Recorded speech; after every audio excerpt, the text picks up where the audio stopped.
Okay. Cool. I'm not going to wait for Anna because she probably knows more about this than any of the other vets anyway.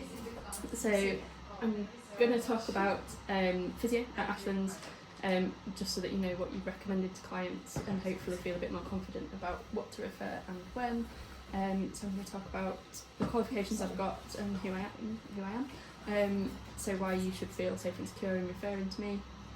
What happens in a physio consult, the feedback I got when I sent out the message asking what people wanted to know about physio, a couple of people said they just don't really know what it involves, so that you can tell clients what to expect when they're referred. I'm going to go in quite a lot of detail about what I actually do in a consult, and talk about the added value that the client gets from it over and above what you can offer from a vet consult, what cases I can help, what conditions to refer for physio and when to refer them, and then a little bit at the end about some physio tips for all that you can just drop into your kind of OA clinics and stuff that will be really helpful for all dogs no matter what situation they're in. So who am I? I've got a first class honours degree in veterinary nursing science, and then I went on to do a postgrad diploma in veterinary physiotherapy. That involved 2 years of study, 1 weekend a month of lectures and practicals, and then I can't remember the exact number, but a lot of practical clinic days alongside that as well. Throughout that I did an NPL style log of day one skills, and a lot of those skills had to be signed off by 3 separate therapists on 3 separate occasions as being competent at. I did OSCE exams, qualified in 2014, and then I've been doing physio alongside nursing for 11 years now. So hopefully I know what I'm doing. And I do 25 hours physio related CPD per year. I've just realised I didn't actually put the associations on here. But I'm part of the National Association of Veterinary Physiotherapists and the Register of Animal Musculoskeletal Practitioners, which are voluntary associations. Leading on to this slide to say I'm not a physiotherapist. A physiotherapist is a protected title in the UK, so technically speaking no one should be referring to me as a physiotherapist. If you put any other term with that to make it clear that I'm not treating humans, then it then is not protected at all. Anyone can then call themselves an animal physio or a veterinary physiotherapist. I think working within Ashlands, I think you'd still be pretty safe to get away with calling me a physio because it's very clear that I'm not trying to treat humans. But technically speaking, to follow the letter of the law, you shouldn't be using the title physiotherapist. But also just to be aware that if a client says that their dog is having physio somewhere else, just to be aware that anyone can call themselves a physio, so just have a chat with them about what training that person has got. Are they qualified from a reputable course? There are courses now that you can do literally a couple of hours sometimes in physio. Usually they're marketed at nurses and things, but there are, even in referral centres, there are nurses that have done a one-day course offering physiotherapy consults.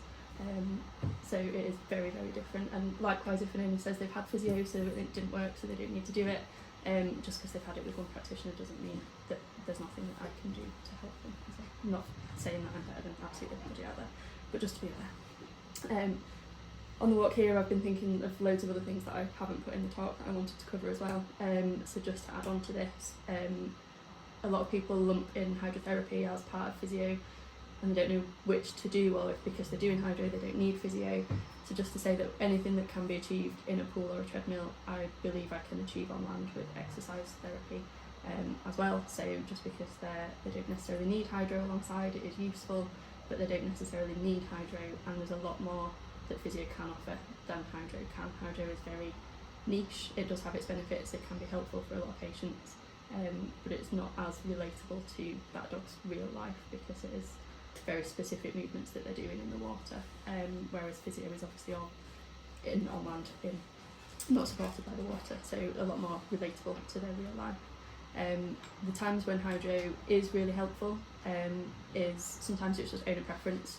Physio is very much getting owners involved in stuff, so if they prefer to just turn up at a hydro centre and be on their phone the whole time and not actually get involved in hydro, they might prefer hydro. The time that I really love swimming is for generally large breed dogs, so you Labradors, Collies that are really struggling with arthritis or other mobility issues, but their brains are still very much wanting to do everything. If they can get in a pool and for 20 minutes just chase a ball until they're absolutely shattered without having to worry about their legs hurting, the endorphins they can get from that can be massively, massively helpful, and that is something that I can't achieve on land. And sometimes I refer physio patients to hydro just because they have no manners or training whatsoever, and trying to achieve the exercises to achieve what I want to achieve with physio just isn't happening. If you put them in a treadmill with a therapist with hands-on, you've got that control, which is a lot easier for some dogs, but generally speaking I can achieve stuff exercise-wise with the vast majority. She was still like swimming pool in the hospital. Or a treadmill. That's the best treadmill, way to say yeah, it. treadmill, that's what I meant. So moving on to what happens in a physio consult. I'm not going to completely patronise you all by telling you just the standard format of a consult. I take history, I do a really thorough assessment, so it's the assessment that sets me apart really from someone that has just done a short course and learned a lot of cookie cutter protocols for the dog has this condition, this is the exercise it should be doing. It's the assessment, and I'm going to go into that in a lot more detail in a second. Treatment is what is generally thought of by clients and owners, vets, as physio, which is your hands-on massage, stretches and that sort of thing. It's always useful to point out if owners have had a lot of physio themselves, they're expecting me to do loads of really intense, painful massage. Absolutely not how I work, because I would get bitten every single day. I work within the patient's comfort range all the time. If they're not comfortable, I'll move on and find a different way of achieving the same thing. Because if they're not comfortable, they're going to be tense, and if they're tense, they're not going to use their muscles properly, so it's pointless. So I'll always find a different way to achieve the same thing. So then the biggest part of what I do is functional exercise prescription. So it definitely gets better results than any hands-on treatment you can achieve, because my aim really is to change how the animal's using its body so that it's constantly reinforcing its correct movement patterns and creates long-term change. Most of the hands-on treatments is all going to be short-term things that makes them feel better for a little bit, and then it goes back to how it was before, whereas functional exercise creates lasting change. So you need less and less intervention over time, hopefully. And then home lifestyle assessment and modifications, so kind of following on a little bit from what we were talking about earlier with the senior checks that we're going to be starting to introduce. I already do a lot of it, but very much focused on mobility, but I do look at holistic care and the whole animal's life, because they are moving through every aspect of their life, so I need to be assessing every aspect of their life. So history taking, again, I'm not going to patronise you all by going through a long list of questions that I ask, but just to say my physio consults are an hour long, and I will be talking to the client about their dog that entire time, so I've got a lot more time to get a really, really thorough history and covering absolutely every little detail of their life. Obviously, same as any sort of history, I go down different avenues and explore things in more detail than others. Sometimes I might not cover certain aspects of it, but I've got that time available to get into a lot more detail, which allows me to come up with a really thorough plan, again, to attack every aspect of that animal's life.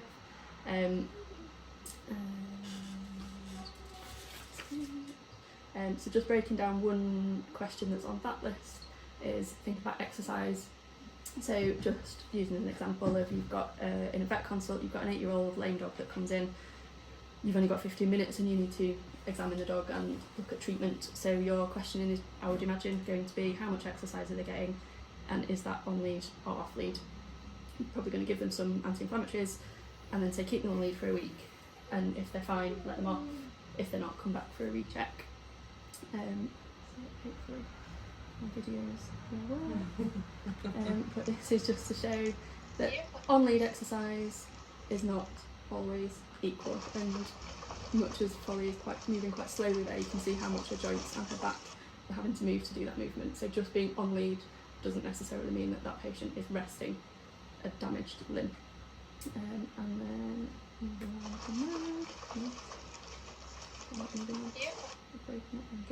and then off lead can be quite calm and controlled environment, relatively smooth path.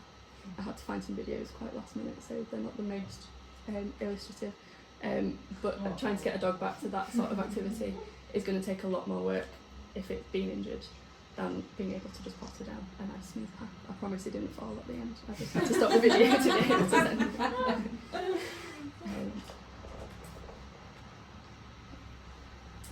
So again, in terms of when I ask owners about exercise, I go into a lot more detail. So all of these exercises, all of these questions rather, are just going into the exact details of how that animal is moving. And this is all conversation that I have with the owner. This isn't me looking at the dog that comes separate. I say separate, I'll be doing it at the same time as I'm chatting to the owner. But that is all just about the history and what the owner is reporting to me about what they're seeing and what's happening. And that's not to say I'm criticising what vets ask, because you've only got 15 minutes, so absolutely accept that you can't fit in everything. And then I will ask all the same questions about what they used to do prior to their injury. So I'll ask all of those questions about what they're doing at the moment, and then all the same questions again about what they used to do, because for a rehab plan I need to know what we're aiming to get that dog back to. Conversations might need to be had about whether that's appropriate or not, but I need to know what the owner expects them to be getting back to, and how I can prioritise different aspects of the rehab plan to know what's important to the dog, and how we can change things so that they can not feel limited. My aim is always to maximise what the dog can manage, so that the dog doesn't think it's being limited, even if it's not appropriate for it to get back to everything it did before. I don't want the dog to think it's being limited. So moving on to the assessment.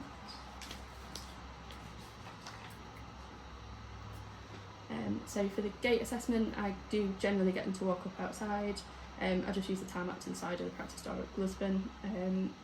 Generally just a couple of times up and down there.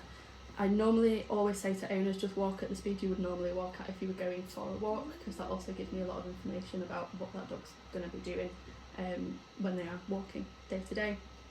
Reassuring owners that I'm not expecting any sort of well-behaved cross trot up.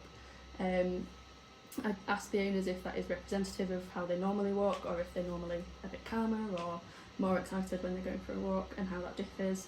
And I also get the owners to go a little bit faster and a little bit slower, because how the dog transitions between a walk and trot, or a pace in between, is really important and gives me a lot of information, but that bit is generally relatively quick. So what I'm looking for is obvious lamenesses. I'm not going to patronise you all by going through, because this is what you will also be looking at for lameness workup, but again, just I'm looking for really subtle things rather than it just being the obvious lameness. I'm looking for really subtle things, just like a slight hesitation before they put a limb to the floor, length of protraction compared to retraction phases rather than it just being a shorter stride. Are they bringing their leg forward but not retracting it, or are they not bringing it forward but they're still bringing it backwards? Because again, that can all give me a lot of information. And at Glusburn we do have the benefit of the grass opposite as well, so as long as the owner's happy to run with them, I do sometimes get them to go faster as well. If the owner's wearing trainers, I sometimes take my chance and ask them to go a bit faster. So I then will get them into the room and look at their posture. In terms of posture, the only bad posture is a fixed posture, so again, having that hour long allows me to look for consistently present things or consistently absent things, how things change as the dog relaxes, gets bored, moves between standing, sitting and lying. In standing, I'm looking at the limb angles from the front and the back in terms of where the feet are. I can talk about standing posture a little bit more because I've got some pictures later on in a different section. Sitting, are they sitting square? If they are sitting square, is the back straight, or are they slouching down into it? Are they supporting their body, or are they literally just slumped? Are the legs neatly folded underneath them, or are they abducted, splayed out to the side? Are they sitting skewed onto one hip? If they are sitting skewed onto one hip, can they sit straight, or can they really not do it at all? Do they always skew to the same side? A lot of owners, when you ask them that question, probably won't have noticed. But actually, by this time I've been in the consult for an hour, that dog probably will have chosen to sit down many times and then got up, so I can see if it is always consistent or not. The stamina for both the stand and the sit, can they hold a sit? A lot of dogs, especially if they've got back pain, don't want to stay in a sit, so they'll sit down, just use it as a transition between standing and lying, but they can't actually hold themselves in a sit. Or likewise with kind of cruciate dogs, they'll sit straight, but if they stay there for any length of time, they'll then skew onto one hip because it's uncomfortable. So again, just looking for lots of subtle things that give me a lot of information. Again, transitions between sitting, standing, lying give me an awful lot of information about how happy they are to load through their limbs. Gives me a lot of information about the active range of motion of their joints, which tells me a lot more about their condition than the passive range of motion and me just moving legs through joints. It's how the dog is moving it that's going to have a lot more effect on their day-to-day life. Generally speaking, they'll have a lot more passive range of motion available than they are using. If you think about how much you can extend a dog's hip compared to how much they use it in a normal stride, most of them will have enough available to do a normal stride. So if that stride is reduced in when they're moving, why is it reduced? Because the range of motion probably is there and available. Usually it's due to pain rather than tightness in that regard. So movement.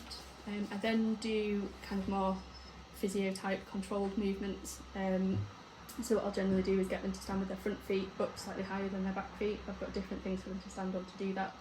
Always start on something stable, and that's looking at how they can shift their centre of gravity around. Also, generally speaking, it's really common for dogs, if they've got poor posture, to, same as people, to slump slightly through their back, to not engage through their back legs properly, and over-rely on their front end.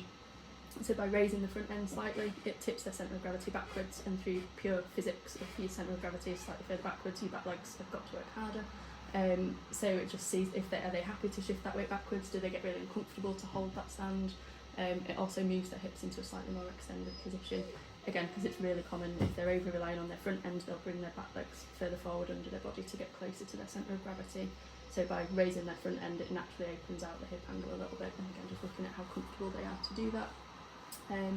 You can challenge their stability by adding instability under their front feet, as well as challenging their balance. What that also does is means that if they are prone to over-relying on their front end, if you've got something unstable under their front feet, they can't just lean on their front end, they've got to shift that weight backwards, so it's testing how happy they are to put more weight onto their back legs. Lifting their front paws to see where they shift their weight. So if you lift a front paw, they should move that weight predominantly to the other front leg, but also to the diagonally opposite back leg. And it's really, really common, especially with a hind limb lameness that's on one side. You can lift one leg really easily. If you try and lift the other one, that would load the sore leg. The sore leg, as you lift the front paw, the sore leg doesn't just accept that load, they'll overcompensate and they almost balance on two legs for a second. Once they've got their balance, they'll then put the sore leg back down, rather than just accepting that extra load, which is something I work on a lot. I'll also look at them navigating obstacles. So that's something I will see them do when I see them move outside, because there's a really useful drain that cuts across the car park right in front of the door, and there's also a step into the waiting room, and again just something that seems so subtle can give me a lot of information. It looks at how they can adjust their stride pattern. Are they happy to separate their legs to take a stride big enough to step over the drain? Are they happy to step up the step, or do they hop up because they don't want to separate their back legs? Or do they always step up with one leg rather than the other? If I've not seen enough of that outside, or I've got something that's niggling, then I can set up some poles to watch them walk over those. Again, looking at how much they can actively flex their legs, looking at protraction and retraction phases of the flight phase of the gait, as well as proprioception, knowing where the limb is in relation to the obstacle. If they knock a pole or an obstacle every single time, still don't actually know if it's neurological, they just don't know where their foot is or where the obstacle is, or is it weakness, they don't want to lift their leg higher. So we can assess that in other ways as well. So in terms of assessing their movement, I can usually get more information when I find things that they can't do or that they're struggling to do, more than what they can do. I then figure out what part of that movement it is they're struggling with, and that gives me the aim for where I need to target my exercise plan to improve that.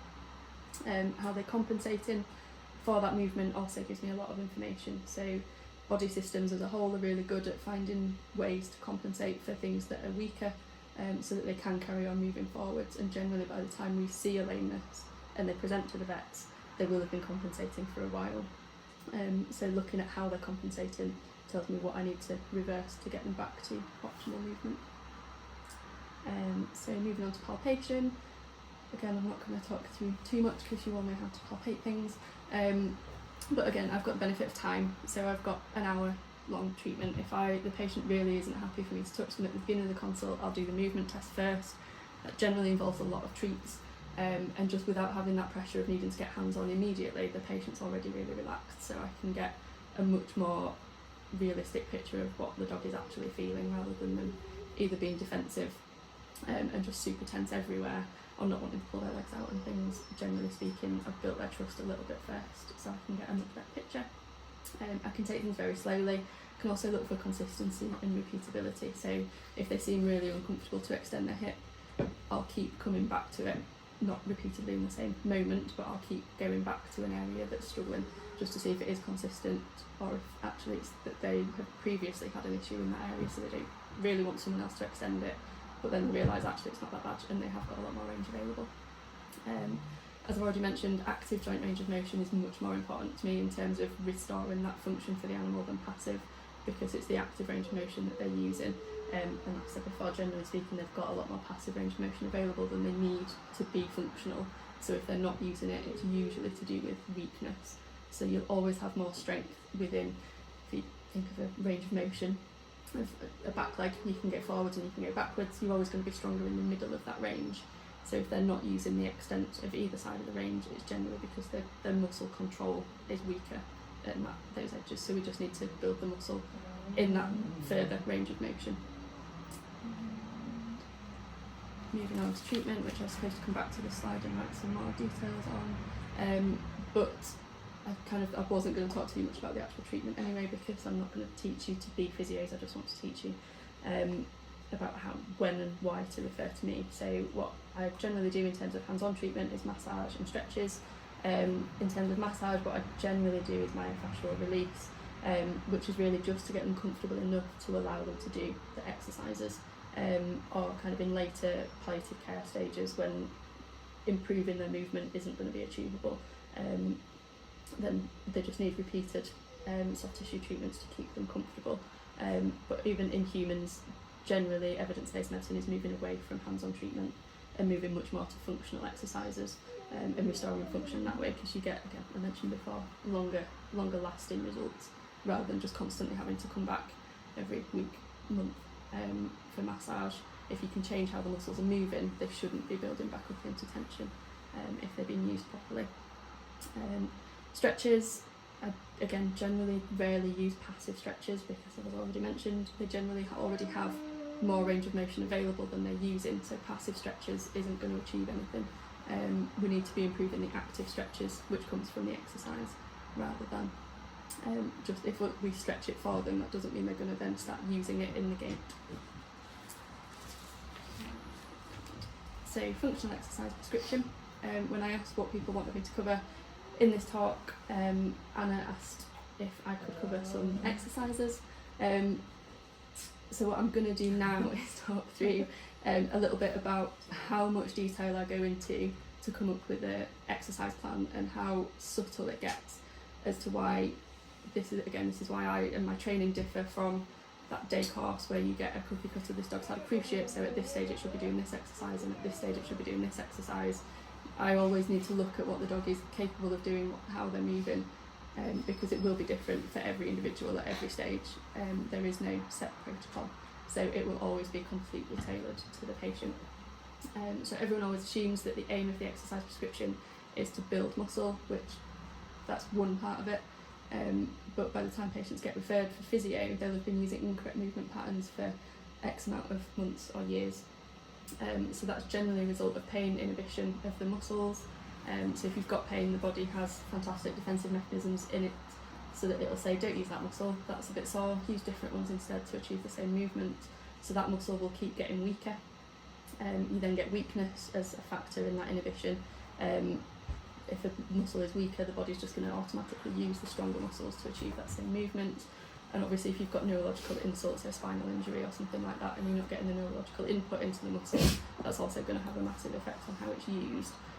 So what I actually need to be doing is neuromuscular re-education, so re-educating the body that those movement patterns are available, they can be using them, and making sure that they are using those weaker muscles. Because if you just, I'm going to talk about it in a lot more detail about just one specific exercise of sit stands, so hopefully it will make it a bit clearer. So I'm going to move on to that in a second, but just breaking that down. For example, a movement as simple as walking. Obviously dogs have to be able to walk to get around and function in their daily life. Breaking it down into its simplest forms, walking is balancing on 3 legs while the fourth one moves in a cyclical pattern to move forwards. But the initiating step, or the first part of a walk, is not lifting of that first leg to enable it to move. To be able to release that leg to move it, you've got to be able to shift the weight off that leg to be able to lift it up and move it.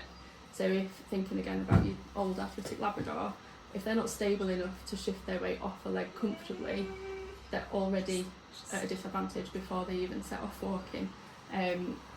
So building that stability, making them happier to shift their weight around to release that leg into a walk, sounds ridiculously subtle for a dog that might be going out and walking for an hour a day still. But actually, if I can improve their stability, their walking gait will generally improve as well.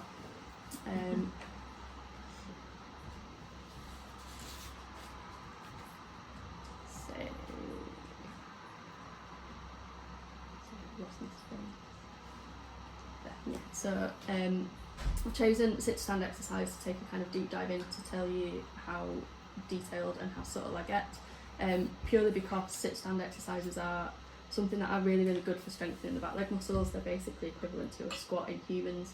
I see it a lot in those cookie cutter protocol type things that get published in books and websites. For your dogs had cruciate surgery, so get them to do sit-stand exercises because it's really good for strengthening the back legs. Practice does make perfect, but only if you're doing it right. So if they're not moving between a sit and a stand correctly, repeating it isn't going to strengthen the muscles that you need to strengthen. All you're going to do is strengthen those incorrect movement patterns.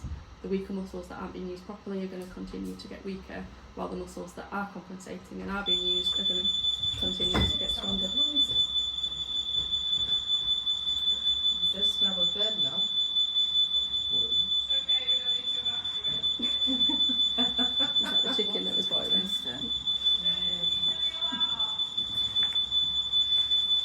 So we'll just make more. This is not a drill. It doesn't smell like a drill.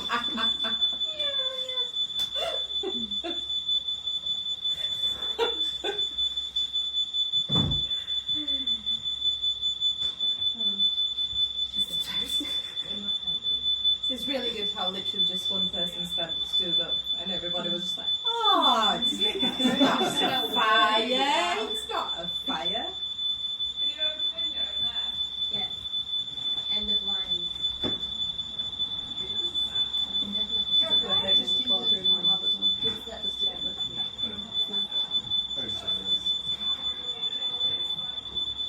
Can we not turn the alarm off? They need a taller person. Nikki shouted to Jen to turn it off, but I wouldn't know how to turn it off if someone said it. The fuse is downstairs and set it with, but I'm not going down. It went up once when I was on call because some pipe broke and I thought the sprinklers had gone off. So I went down and said the sprinklers had gone off, and I absolutely don't have sprinklers. But I think we have clients here. When is Nico coming? Later on. Someone just parked and got 5 Shall we just pause the video as well?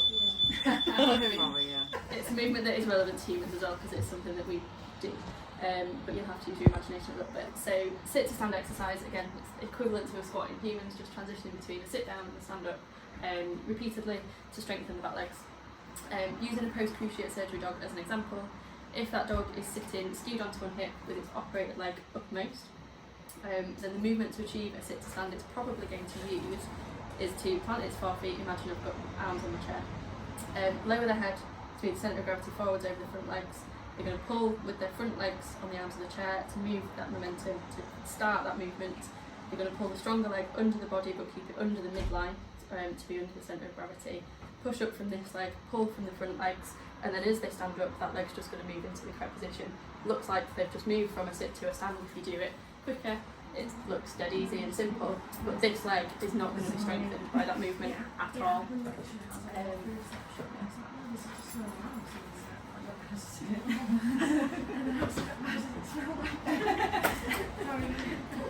So the movement that we need to do to achieve a good sit-stand exercise for it actually to be useful, the foundations that we need is that they need to be having the correct posture in a sit, so they need to be able to sit straight with their legs folded underneath them. They need to be comfortable in full flexion of that knee to be able to maintain that straight sit, and they need to be comfortable to push up from it, so they need to be able to accept additional load through that limb. if they're not capable of doing those foundations, repeating a sit stand is going to be absolutely no use whatsoever, and only by repeating it you're actually just going to be strengthening those incorrect movement patterns. So we can work on flexion of the limb in active flexion by getting them to step over obstacles, which is just using a smaller range of motion but building up to getting them into full flexion of a sit. And I can use static loading exercises to improve the weight bearing of that limb, which is a low threat controlled condition, so it bypasses that defensive neurological system, which is saying don't use that limb is weaker, that limb can't be used because it was operated on. We're just building up their confidence in loading that leg, so that then when you ask them to do a sit stand, they can push up through that leg properly and actually get it to be useful. If we just click on one more as well, please. So initially, once we've got those foundations, we'll work on just sitting up straight. So I can't demonstrate this bit quite as easily because it is very different in a dog. But just getting them to sit up straight will generally get them to pull their legs in tighter underneath them. They'll engage their core for support. But most important for a post-cruciate dog is that it will get them to just ever so slightly engage their legs so they can stretch up higher. They'll be pushing up from their back feet, which is just getting the body ready to push up through those back legs, as well as getting both legs underneath their body rather than having them skewed to the side. Most important thing to do a really good sit stand is to keep the head high. If you keep the head higher, which you can do just as easily as holding the treat just in front of them, if you stop them dropping their head, it stops them shifting their centre of gravity forwards, which stops them over relying on their front end. So literally just having a treat just above their nose, keeping their head high, completely changes that movement pattern from having to rely on the front end. It makes them have to use their back legs. Good boy. You can't be comfortable. Just lay down. He's Oh, like, this just will be like fine. this. It's really not a straight sit though, isn't it? And then once they're positioned correctly in that sit and they can do some sitting up straight, you can then progress to asking them to push up into the stand, and you should then get a correct push up from the back legs into the stand, which is then where the muscle building happens. So that is, like I say, one exercise which is a really, really simple movement that everyone would think, oh yeah, just tell them to do some sit stands, that's fine. But if you've not seen how the dog is actually doing that movement and how they're compensating for it especially, you don't know how to influence it to get them doing it correctly. It can get even more in-depth than that if you've got a dog with a one-sided lameness rather than a just generalised ankle weakness. Because as I just demonstrated, you can stand up and sit down on one leg and the other leg doesn't have to do any work. So sometimes you have to use head position to make them have to load the weaker leg as they're sitting down and standing up, which again is really simple when you see them doing it in person, but you definitely couldn't do it just from a protocol in a book, because they all do it very slightly differently. And then lost information. Yeah. So again, once they can do sit straight and push up into a good stand, the nervous system generally is still going to try and engage its safe movement patterns to protect that operated leg and the weaker leg. As well, there's the weaker muscles and the weaker leg is going to fatigue a lot quicker. So if you progress your repetitions too soon, you're going to move them past fatigue, which then the weaker muscles will just switch off and they'll naturally drop into those safe movement patterns of the stronger muscles just taking over. The head will start to drop as they stand up to shift the body weight forwards over the front legs. By relying on the front legs to help pull up the body, it puts strain into the front leg muscles. So I really commonly find in dogs that are over relying on their front ends, they get tightness over the top of their back in their latissimus dorsi, and that is just because those muscles should really just be used to withstand against gravity and kind of hold the dog up, but they switch to pulling the dog forwards and up from a sit and a walk as well, and prevents the back leg muscles getting stronger. They're just going to gradually get weaker as they're not used. So that's 6 slides just from 7 slides because it comes on from one exercise, and that is the level of detail that I will go into in an hour-long consult. This is all happening in my head. It's not what I tell the owner unless the owner is really intrigued as how I've come to it. But I do point out to the owners how the dog is compensating, how they're cheating at the exercise, so that they know what to look for as to how they are compensating. What that can also be really useful for is owners that think their dog is absolutely fine, even though you can see it's lame. I can break those movements down into the really, really subtle things, and the owners then generally can see because I can talk through what I'm seeing, and the owners suddenly have a realisation that actually their dog is struggling more than they're really letting on. Yes. yeah, so simply by using a treat to keep the dog's head neutral or higher, blocks the incorrect movement patterns by moving because it stops them moving the centre of gravity forwards. And yeah, I've talked through that bit. You can skip through the next one because it's just, I've already talked through that one. So yeah, home and lifestyle modifications. Are you happy being my quiz? You listen to like Oh no, yeah, that's fine. So home and lifestyle assessments, again, is kind of following on from that senior check that we were talking about this morning.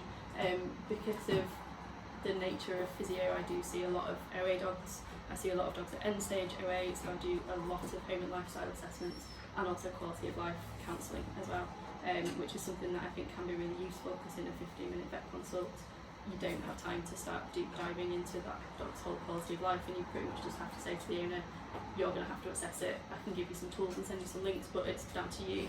Whereas I'm already talking through every aspect of the dog's life with owners, so it's much easier for me to then come into quality of life conversations. I also, if I've seen a dog relatively frequently, that's many hours I've spent with that owner and that dog, so I get to know them really, really well. So as things start to progress, the owners feel more comfortable having quality of life type conversations with me as well. So that is something that is definitely, can be really useful in terms of shifting things that vets are expected to do to someone else just to save your time for other things. So the home and lifestyle assessments, you basically need to help the client weigh up how important, obviously this is all from a mobility point of view, you need to weigh up how important a behaviour is or movement is to a dog to be able to then assess how you can adjust things to make their life better.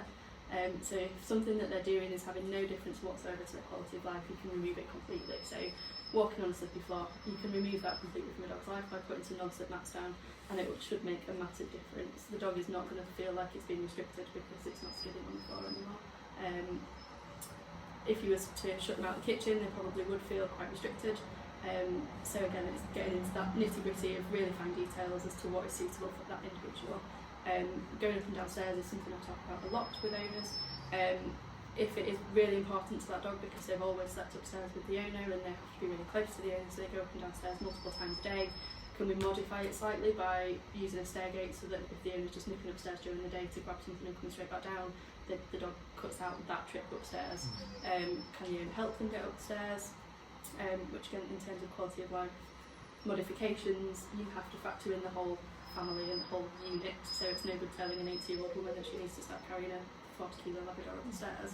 You need to look at other ways you can adapt things and other things you can do.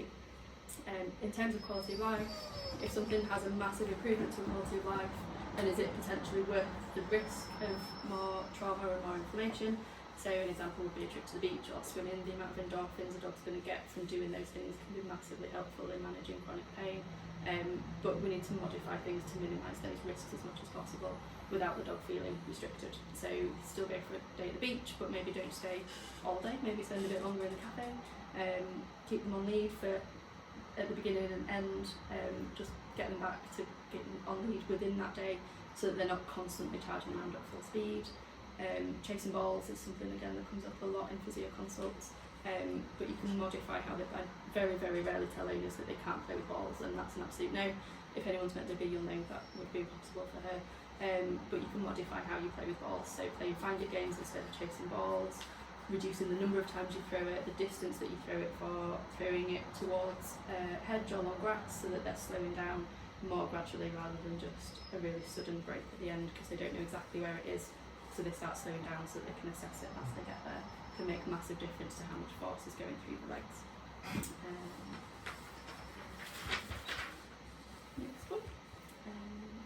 Again, I've already kind of covered that. It just gives me the massive benefit of extra time in a consult, which you don't have in a vet consult, which can just make owners feel a lot more involved as well.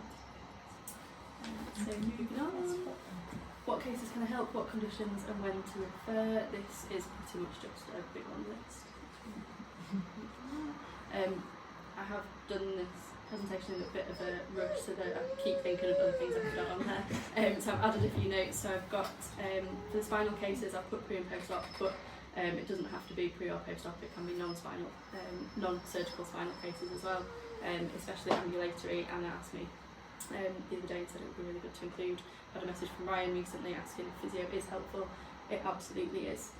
In a spinal case, you are going to have tight muscles not moving properly.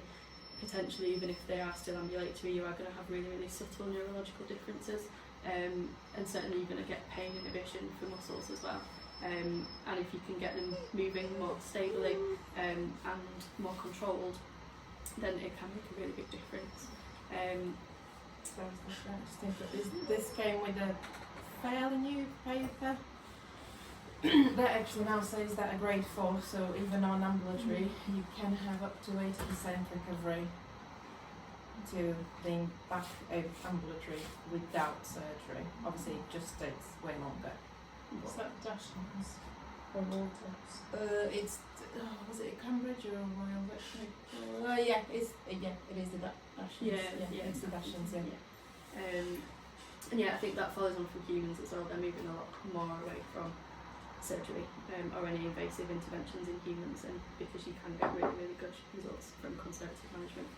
I really, really enjoy neurological physio. I have got some really good videos, but I've run out of time to fit and definitely out of storage to put any more videos into here, but I have got some really good cases of dogs that have been completely off all 4 legs. I had a good pit that when I first met, he couldn't even sit himself up into sternum, and he got back to the point of being able to catch rabbits again. So it is really, really satisfying.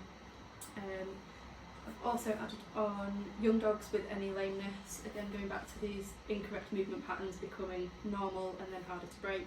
If you've got a young dog that's had a lameness that isn't just a really acute issue, bit of rest and then it's absolutely back to normal. If it's going on for more than a couple of weeks, those movement patterns are going to become normal for that dog. If they're already developing, that's going to be, already in that plastic state where things are being developed.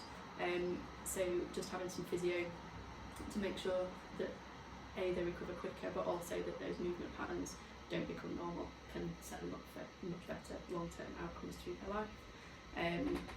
If you get a puppy owner that's concerned about over or under exercising their puppy and what they should be doing, that is a massive, massive topic that I could talk for a whole week about. So just tell them to come in for a physio, and generally they don't have to come in for a physio, but if a lot of owners will be really interested at that time of their life anyway. A lot of the exercises are effectively just tricks. It's sitting and laying down and things that the owners will be doing with them anyway. I just change slightly where they position their treat so that the dog uses its body in a different way.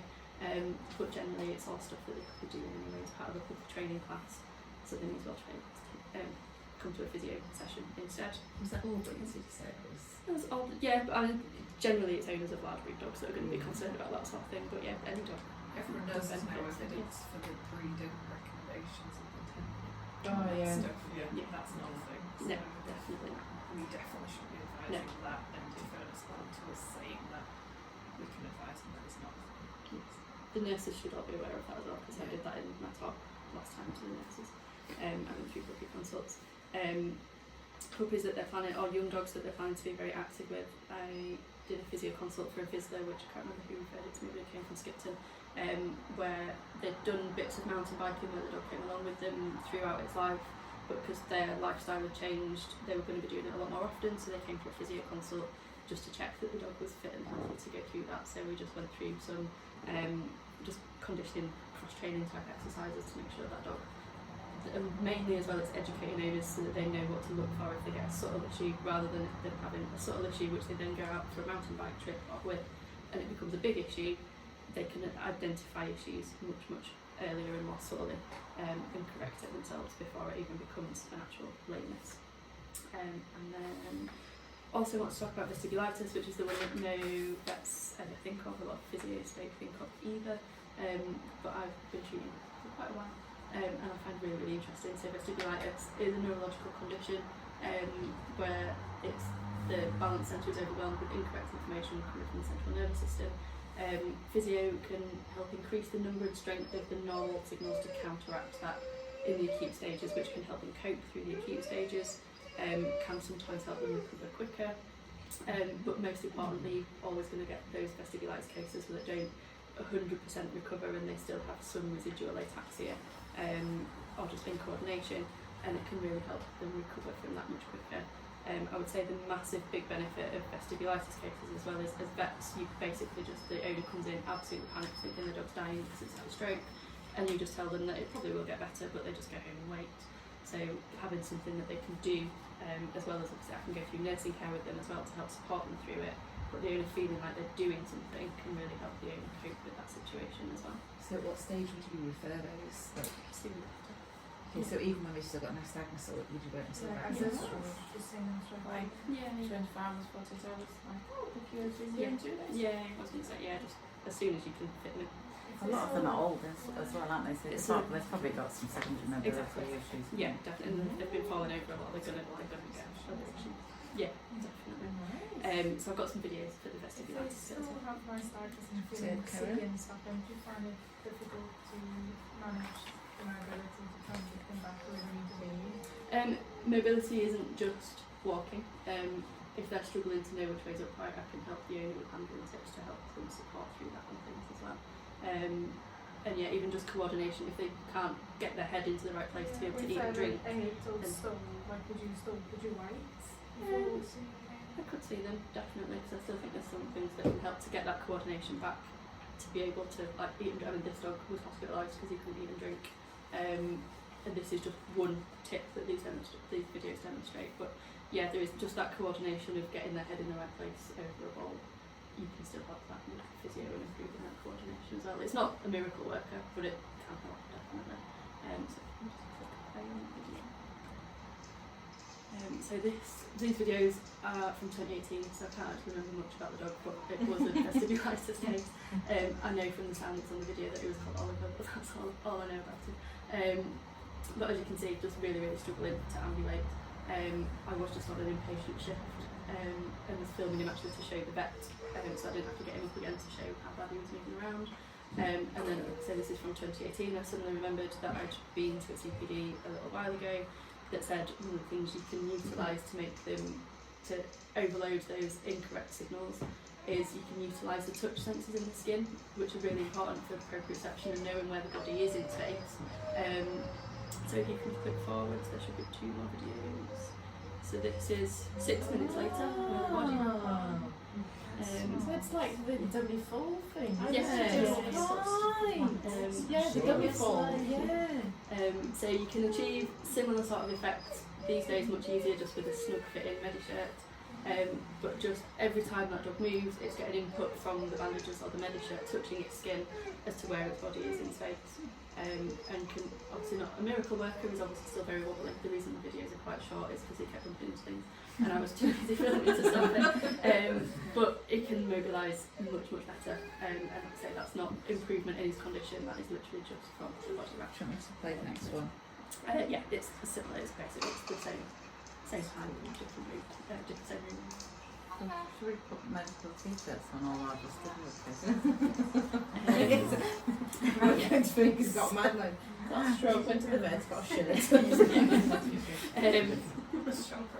Yeah, I've written some notes as well that there is obviously nursing care is really important. So I mean, back when this video was taken, it was really common that we used to hospitalise cases because our old boss was convinced that being off fluids would help even if they could eat and drink.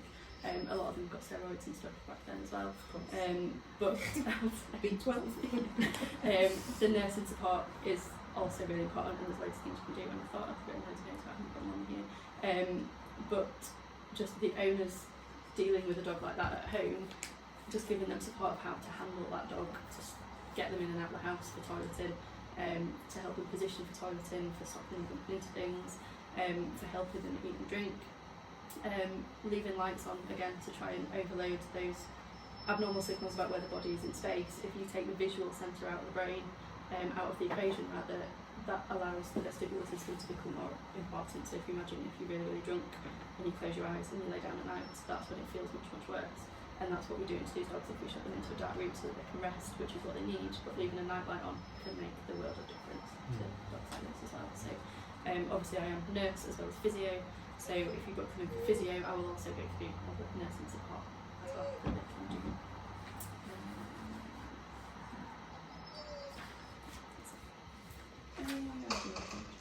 That's my components. List of like what to Yeah. It's looks like patellas. Steph's drill with Yeah. looks like patellas. So I'm going to do a Oh, more you got- comprehensive list to send out, but yeah. yeah. So we've had a lot.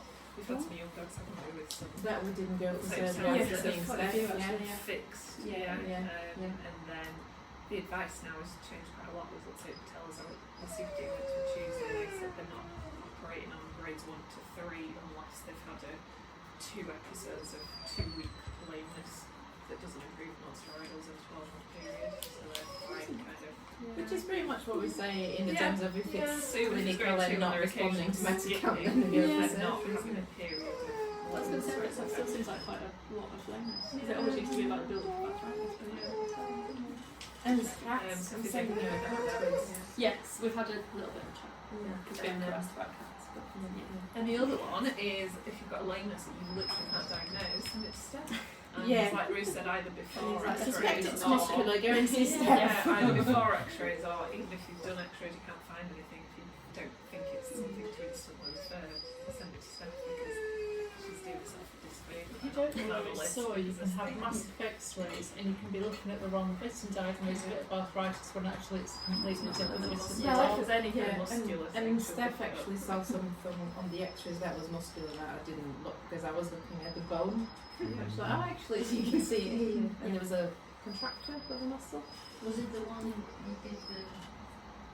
Yeah, well, Steph diagnosed the Oh, no, it was a Yeah, no, the one you're talking about is the Illustrated, Illustrated, wasn't it? Yeah, where it was just non-existent on the X-ray.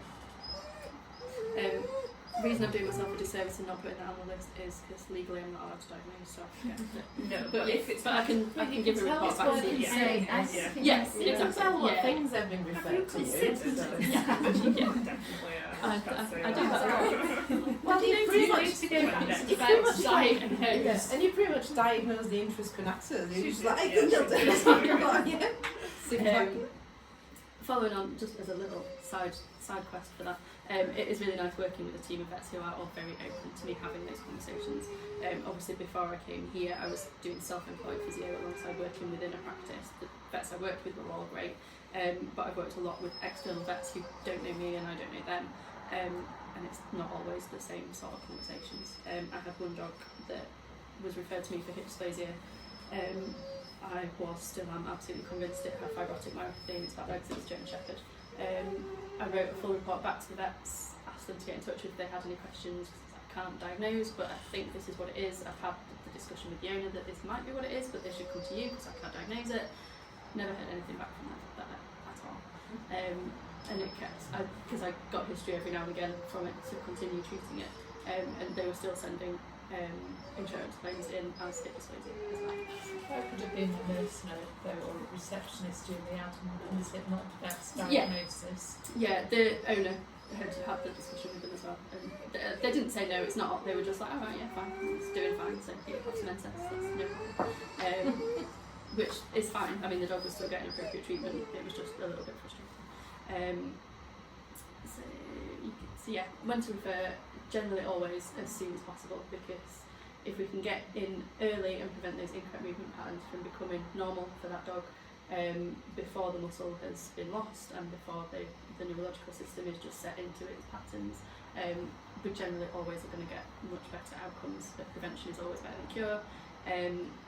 Catching it early before pain has become a really big factor for the inhibition of the muscle as well can be really useful. So thinking about arthritis cases, it always used to be that you'd start them on, you get them on the weight loss and the NSAIDs, and then later you start physio. I would say physio, the sooner the better. As soon as the owner mentions in your vaccine clinic that they are starting to slow down a bit because they're getting older, why are they slowing down? There must be something affecting their movement that's making them slow down. So it's not necessarily that they're in really bad pain. Could be pain, could be just discomfort, so just muscles getting slightly tighter as they're working not quite as efficiently. Could be as subtle as they're starting to use some compensatory muscle, compensatory movement patterns, which are just never going to be as efficient as the way the body should be moving. So things just feel a little bit harder. They get a little bit more tired a little bit more quickly because they're using muscles for things that they shouldn't really be used for. That is only ever going to deteriorate as things get worse, as the joint that's causing it originally gets more arthritic and more painful. That is only going to get worse. So I would say as soon as the owner mentions that they're starting to slow down, that's physio is then when you should be in there. If they've already got muscle, and in a younger dog the metabolism is going to be much more set up for building muscle and maintaining that muscle support, so the sooner better. It's also really, really useful for owners that you can see that the dog's lame and would really benefit from pain relief, but they're just, oh no, it's fine, we've shortened walks, so it's fine. They don't want to start meds. Recommend physio. I'm not saying that all of them are going to take it up, because I do appreciate physio does very much rely on owners being involved as well, and they're not all going to take it up, but you'd be really surprised by some of the owners that really don't seem that interested but actually really get into it. A lot of people now have had physio themselves, so they really do see the benefit, and a lot of owners that I've been like, this is pointless, they're never going to do anything with them at home, get really into it, and I've had some really, really good results. So it's definitely worth mentioning, the sooner the better. And again, just on that point as well, I can demonstrate with the movements and pointing out to the owners the really, really subtle things, can demonstrate just how much their dog is struggling, which can then convince them to start meds, or that they need more meds on top of what they're already on, if they've been a bit hesitant about adding new meds in, which can really help you argue your case as well, that they do actually need pain relief. A lot of the vets will testify that I am regularly sending tasks back saying, can you just review the pain relief, it needs more please. And then just moving on last little bit to physio tips for all. So more rugs, less drugs, just on to the next one. I'm sure most of you are all aware of the canine arthritis management and Hannah Capon, her big motto of more rugs, less drugs. Non-slip floors really genuinely do make a massive difference to a dog's life. If you imagine how you walk on an icy pavement compared to a non-icy pavement, it encourages much shorter stride, much tighter muscles, higher tone, which is exactly what we're trying to counter with most of the physio. We want a nice, big, relaxed, confident stride. And if they're generally going to spend 8 hours of their day at home moving around. So if they're always on slippery floors, it is a massive part of the day. So not saying they have to carpet their entire house, but just creating little islands and pathways of non-slip surfaces for them to move around really genuinely does make a massive difference. And I've seen it myself. If owners haven't done anything different other than put some rugs down, you can genuinely really tell the difference. Raised food bowls. Most tall dogs will cope with a 4-level bowl until it gets to the point where they can't, but over that time you've had a lot of time when they've just been struggling to cope. And as well as the dog struggling, raising the bowls creates 2 or more opportunities to encourage a better posture, with the owner not having to do anything at all. They can just go about their day because the dog's eating from higher up. How high do you raise them? I normally say somewhere between carpus and elbow. I don't think it has to be particularly precise. Definitely the dog shouldn't be having to reach up over the edge of the bowl to get in. I am very aware there are some studies that say raising the bowls makes them more likely to get GDV, but they were very poorly designed studies, and it was a bit wishy-washy with the conclusions anyway. There are also some studies that say raise the bowl. Exactly. Yeah, exactly. So I think you're not going to really change how the dog's eating if they're not reaching up and over. So it should be, I always say, just somewhere between elbow and carpus. And I've got some videos which demonstrate this really nicely. I was going to redo these with a plainer background, so I apologise if you can't see it very well. But this is Folly. When this was taken was I think 10. She has got IBD. She does struggle with it sometimes. But you can see that the yellow double-ended arrow is her just displaying her centre of gravity is neutral where it should be. Nice level back. The vertical lines are demonstrating that her toes are directly under her. Front toes directly-ish under her shoulders, back toes directly under her hip where they should be, so they're really supporting her body. And you can just click forwards. Thank you. Yes. We then have Fletcher, who when this was taken was a year old with no orthopaedic issues whatsoever. He does now have a raised ball, but that demonstrates how much he's having to curve through his spine. The big yellow arrow is his centre of gravity, which is moving way forwards as he's leant his head down. He's got really flexed elbows, which for him wasn't a problem to maintain, but for a dog with elbow issues would be actually really quite painful, because those legs, as well as being crouched and extra flexed, have also carried more weight because the centre of gravity is tipped way forwards. Because of that movement of his centre of gravity, you can see from the line that drops down from his hip, his back legs have tipped way further forwards under his body, and that's to counter his centre of gravity moving further forwards. That posture is obviously very exaggerated because he's dropped his head right to the floor, but you'd see that those same compensations a lot in your old athletic Labradors that are compensating for poor hips, they'll tip all their weight forwards to avoid putting weight through their back legs. Brings their centre of gravity forwards, they'll generally carry their head lower, and then over time they start curving through their back as their back legs come further and further forward under their centre of gravity to try and support them. So the exercises I do are all to reverse those changes over time. And then the last one, walking, not trotting. So I generally say slow lead walking, but that is just, it doesn't have to be slow, but just the owner walking slow enough so that the dog is walking, using each leg individually rather than trotting with diagonal pairs, or pacing. Pacing is something I've not covered today, but that's something I look at a lot. Most dogs will naturally trot along at average human walking pace, which in itself isn't a problem, but it does encourage a shorter stride length. If you imagine trying to jog at a slow pace, you use a much shorter stride length. So that's obviously again not using that full range of motion. You don't really need much stability to trot because you're always moving, so you're just relying on momentum. If you did lose your balance, your next step is already there to catch you, so you don't need the stability. Obviously you need the stability to support the joints, so if you're never using that stability muscles, they're going to not be conditioned. It also, if you do have a weaker or a painful limb, or a limb that has what should be a really subtle issue, it's really easy for the other leg of the pair of legs that's moving to just not really engage or to pick up the workload, so the weaker leg can just opt out, which is then going to allow it to become weaker, and it really, really easily becomes just a natural, normal gait pattern to just not use that weaker leg, and it becomes a chronic issue when it doesn't necessarily need to. So just slowing down to a walk, not all the time. Next round. So yeah, slowing down to a walk ensures that each leg is moving individually, which means it has to do its own fair share of the workload. The muscles have to work a lot more evenly. To be able to maintain the speed, they'll have to do a longer stride length, so you're using and utilising that range of motion much, much better. And stability is utilised because they're fighting against momentum a little bit more, and you've got a longer stance phase, so the stability muscles have a chance to kick in. So not saying that all dogs have to walk really slowly all the time, because I definitely don't, it would drive me insane.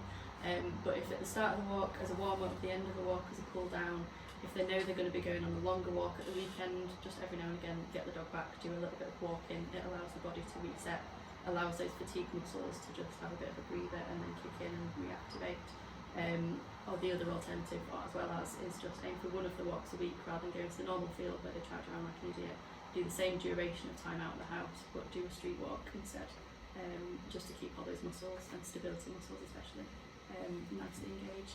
And just on Nikki's point earlier about luxating patella, I was once referred a Chihuahua for physio that it was booked in for patella surgery.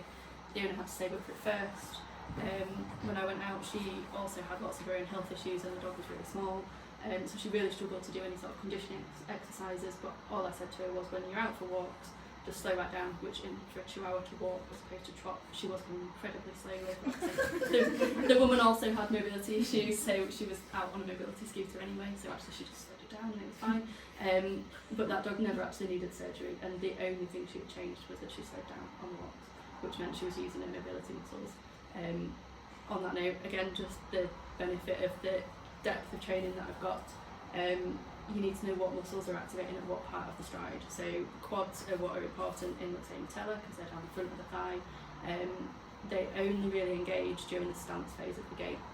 So I'm a little bit sceptical about how useful hydrotherapy would be for luxating patellas, because the buoyancy means that the stance phase is really supportive. You've not got the weight going through the legs when they're standing, and just again trotting lots or anything that's not working on the stance of the gait phase isn't going to really have much effect on the quad muscles, which is what we need to be working for the same time. And I think I have got a summary as well. So to summarise, the main benefit of physio consults, apart from the extra experience and knowledge that I've got, is the time. So it is a deep dive into every single aspect of that pet's life in terms of mobility, because everything that dog's doing involves movement. It gets owners involved in their pet's care, which is really good for bonding between the owner and the pet and the practice as well. It makes us all working together as a team. If you're ever in doubt about whether physio can help, just send me a task, which I think you all do anyway. And early referral is always better. And then, now that you're all super keen to book all your patients in, I'm going on holiday next week. So I'm going to send out a reminder, a list of conditions that are really useful and things. I'll do it when I get back as a nice little reminder to get you all thinking about physiotherapy. Whilst you're off, can we book? Yes. Obviously, bombard with everything. Yeah, Right, no, if it's- we've got one to yeah. book you in. can we just- October diary is all set up with my availability now. It is a little bit limited just to allow for workload and nursing staff levels, but yeah, I was really hoping I'd get October rota through so that I didn't come out to load of tasks. So you've got no availability. So October, yeah, October rota, October diary. is on. That's needed. Are you happy if we book it in, or do you want it booked in with a task for the first time you've seen it? Just book it in, but if you send me a task just so that I can Just like the have a first quick look time. through the notes and look at x-rays and stuff just in case I'm busy and I end up literally just walking into the consult at the time, so yeah, I can have a bit of a pre-look, but I don't need that, it's just an experience. But, yeah, I don't need it. I'm definitely just book them in because it saves me making phone calls. So yeah, that's fine. Brilliant. Very lucky to have Steph. Thank you. Clients being able to put these sessions through on their insurance? Yeah. Is it capped per year how much they're allowed online? Depends on the insurance. Some of them it's lumped in with vets fees, so it's just whatever that cap is. Some of them have a separate complementary therapy pot. Depends on the insurance about how they classify vets. Physio. Some of them it is vets fees, some of them it's complementary. They also in the complementary fees, they sometimes give a different amount for hydro and a different for physio. Hydro, generally they will always have a limit on, and that comes from the days when hydro was very new and dogs really enjoy swimming, so the insurance will be paying for that dog to enjoy going swimming for the rest of its life, which is why they put an average limit on a lot of things. A 10 sessions, it's 10 sessions or an we used amount. to cap them at dogs just because we were like, because obviously everybody was on the adopted scheme, it'd be like, you pay for hydro, Exactly. all of them then wanted to go, so we were like, Yeah, you need to have actually a vet tell you that you're going to benefit from it, and they were all capped at like 10 sessions over 12 months. physio, I've not ever had anyone have it declined, or in terms of limit, it would just be if they've got a limit of a pot of money, then that would kick in, but I've never had one that's limited You to go set through as sessions. the post-op and bundle it in with your ortho or not. We don't bundle it, we do separate it, but we do include. do We bundle it, we do yeah. include 3. And With we've an never had any come orthopaedic back, so the physio. issue was insurance paying for something in the future, but we've not had any come back since we started doing it. Like, Yeah, I don't think insurance companies look at the package for all those. as much. No. So we do include the. Do you do hiring visits for those who really struggle to get in? No, not at the moment. It is something I would love to do. How much is it? Sessions?